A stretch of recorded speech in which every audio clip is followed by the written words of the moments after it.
a todo creyente, a todo hombre que quiere escuchar y acoger la buena noticia, le dice San Lucas, mira, igual que otros han transmitido lo que ha sucedido entre nosotros acerca de Jesús, yo también lo he investigado diligentemente, concienzudamente, con pelos y señales, me he cerciorado verdaderamente que lo que ha sucedido entre nosotros es verdad.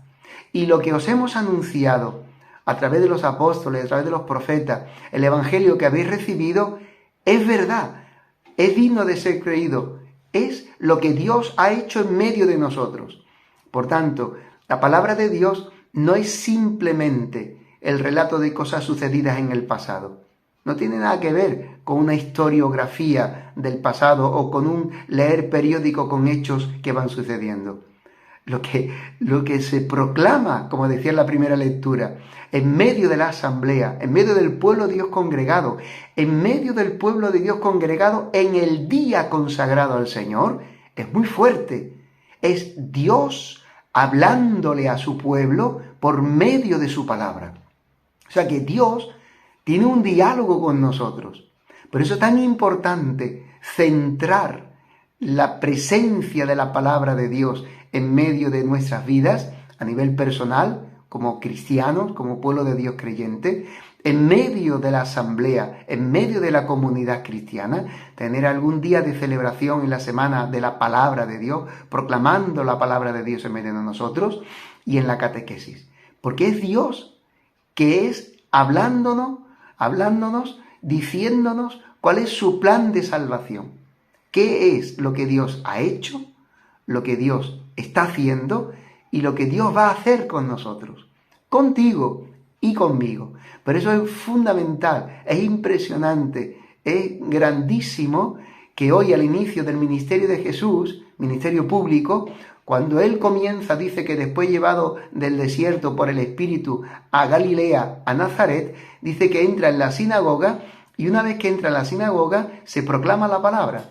Y ese día, según dicen algunos estudiosos, ese día tocó en el curso de las lecturas ordinarias de la sinagoga, en la lectura de los profetas, siempre se proclama un libro de la Torá, del Antiguo Testamento, el Pentateuco, y también del libro de los profetas. Tocó en el libro de los profetas este trozo del rollo del profeta Isaías, capítulo 61. Entonces, es impresionante, hermano, cómo hoy, en medio de nosotros, hay un profeta a quien Dios ha ungido con su espíritu. Lo hemos visto en el bautismo, el día del bautismo. El Señor hizo descender sobre Jesús en el agua del Jordán el Espíritu Santo. Por eso Jesús es el Mashiach, es el Mesías, el ungido, aquel sobre quien Dios ha derramado su espíritu. Sobre él está el Espíritu del Señor. ¿Y para qué ha depositado Dios sobre Jesús de Nazaret su Espíritu Santo? ¿Para qué lo ha ungido? Para una misión, para cumplir un encargo, para anunciar a los pobres una buena noticia, para abrir los ojos de los ciegos, para liberar a los cautivos, para sacar de las prisiones a los oprimidos y para anunciar un año de gracia del Señor. O sea, Jesús hoy, en medio de nosotros, proclamando esta palabra, está diciendo: yo estoy aquí en medio de vosotros, sobre quien se cumple hoy esta palabra. Por eso él termina diciendo, cuando entrega el rollo después de proclamar la palabra, esperaban los oyentes una exhortación, un comentario a la palabra proclamada, y Jesús por eso se quedan sorprendidos, continuará el Evangelio. Cuando se proclama esta palabra, él dice: esto que acabáis de oír, esta palabra de Dios que hoy se acaba de proclamar en medio de nosotros, de esta asamblea, hoy tiene su realización, su cumplimiento. Yo soy el Mashiach, el Mesías, el ungido de Yahvé. Yo soy sobre quien Dios ha depositado el Espíritu, como decía Isaías, que él ya veía 8 siglos antes, anunciando y proclamando esta profecía en Jesús. Se cumpliría en el Mesías, en Jesús. Pues Jesús dice: yo soy el Mesías. Es impresionante, porque si Jesús está en medio de nosotros y es el ungido de Dios, Él viene a abrir los ojos a los ciegos, A todos aquellos que no tienen vista, que no entienden su historia, que no entienden por qué les ha pasado las cosas, que no entienden el presente, por qué están sufriendo, por qué están en el paro, por qué han tenido una enfermedad, por qué han tenido una crisis, por qué han abusado de ellos. No entienden por qué se ha muerto mi niño, por qué se ha muerto mi padre. No entienden, es decir, no ven la acción de Dios, no entienden. Nosotros decimos en castellano muchas veces, yo esto no lo veo. Hombre, no se trata de ver, te lo estoy explicando, se trata de que lo entienda. Efectivamente, ver y entender es lo mismo, tiene el mismo significado. Yo esto no lo veo, yo esto no lo entiendo. Pues los ciegos son todos nosotros. Cuando no entendemos la historia, qué cosa está haciendo Dios con tu vida, que siempre, siempre viene de una acción de amor de Dios, pues yo no veo que me esté amando, pues Dios me ha abandonado, pues Dios me ha dejado en la soledad, se me ha muerto mi marido, yo así no creo en este Dios, ¿qué Dios ni qué Dios? Que me ha dejado tirado por la calle, que me ha abandonado, que estoy en el vicio, ¿qué Dios ni qué Dios existe? Esa es la duda siempre del hombre. Cuando todo va muy bien es muy fácil creer en un Dios bueno, que nos bendice, que hace cosas buenas en la vida, que nos cuida, pero cuando viene la cruz, ¿dónde está Dios? Pues ahí.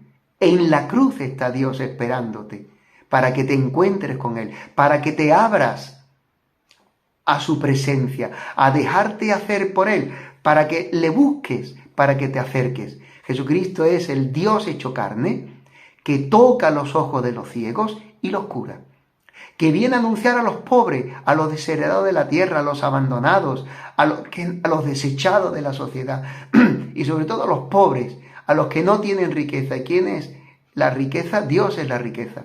¿Quiénes son los pobres? Pues los que no tienen a Dios en la vida.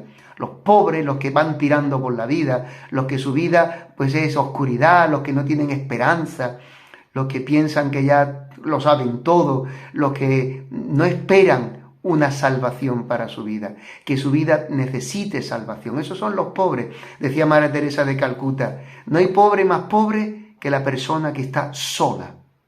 Sola. Sola significa que nadie la quiere. Esa es la persona más pobre. Hay muchos ricos, muy pobres, porque nadie los quiere. Porque abusan, porque se aprovechan de los demás. Están solos. Dios con ellos, pero ellos no saben que Dios está con ellos. Pues para estos pobres, dice Jesucristo, he venido a traer una buena noticia en este año de gracia del Señor y liberar a los que están cautivos, los que son esclavos del pecado, esclavos de su lujuria, esclavos de su avaricia, esclavos de su pereza, esclavos de su orgullo, esclavos de sus pecados en definitiva, pecados de amor propio, de envidia, esclavos. No pueden dominar sus pasiones, son dominados por sus pasiones. Pues Jesucristo es el que viene a liberar. Por eso esa es la buena noticia. Dios te ama y quiere cambiar tu vida. No solamente quiere, Dios te ama, quiere cambiar tu vida y la puede cambiar. Déjate tocar por Dios. Vuélvete a Él, conviértete a Él, búscale de verdad. No te conformes con una vida mediocre, con una porquería de vida, que tantas veces es comer, vivir, trabajar y acostarse, y todos los días lo mismo. Porque Dios, que está en su iglesia, que ha enviado a Jesucristo y que Jesucristo está en su iglesia, cuando proclama la palabra, cuando envía a sus enviados, a los sacerdotes, a los misioneros, a los catequistas, cuando nos envía a sus enviados, Dios viene con ellos. Y Dios viene a realizar esta palabra. Hoy se cumple esta palabra. Así que, hermanos, enhorabuena, muchas felicidades, porque esta palabra viene a cambiar vidas y viene a llenar nuestra vida de esperanza con este año de gracia del Señor, que es el jubileo, que en definitiva es una señal, un signo de lo que Dios ha hecho ya con Jesucristo. Jesucristo es el verdadero jubileo, a través del cual el hombre puede pasar de la tristeza a la alegría, de la soledad a la comunión del amor con Dios y con los hermanos, a encontrar una familia en la que encontrar el amor, la iglesia, la nueva familia de los hijos amados y salvados por Dios de sus pecados, redimidos y que viven ya la vida de la gracia.